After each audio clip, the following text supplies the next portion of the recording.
বজালী নিত্যানন্দৰ ওচৰৰ শাক্তিপাৰাত অলপতে বহাগী বিদায় উৎসৱ উদযাপন কৰা হয়। এই উদ্দেশ্যে দিনজোৰা কাৰ্যসূচী আয়োজন কৰা হয়।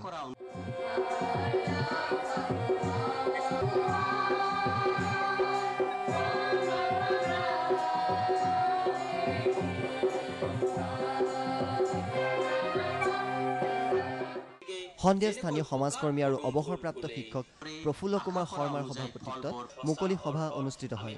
মুকলি সভাত বৰপেটা জিলা পৰিষদৰ উপসভাপতি দিলীপ বৰুৱাই অংশ লয়। সন্ধিয়াৰ ভাগত অনুষ্ঠিত হয় এক ব্যতিক্ৰমী কবিতাৰ সন্ধিয়া। বাবুল বৈশ্যৰ সংগীতৰ তালত কবিতা পৰিৱেশন কৰে মৰম কুমাৰে।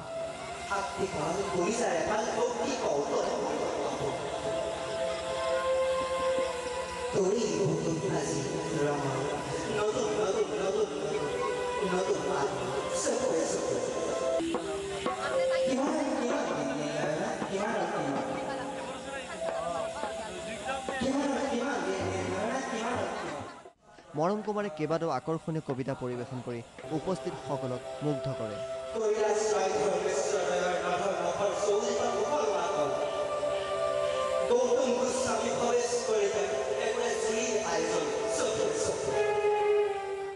ইয়াৰ পাছতে স্থানীয় শিল্পীৰ অংশগ্ৰহণেৰে এক সাংস্কৃতিক সন্ধিয়াৰো আয়োজন কৰা হয়।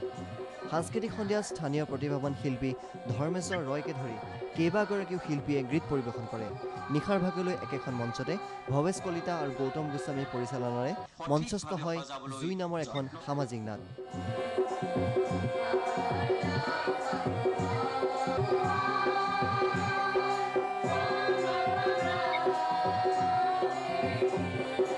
কেমেৰা পাৰ্চন অৰূপৰ সৈতে হীৰেণ কলিতা, বজালী।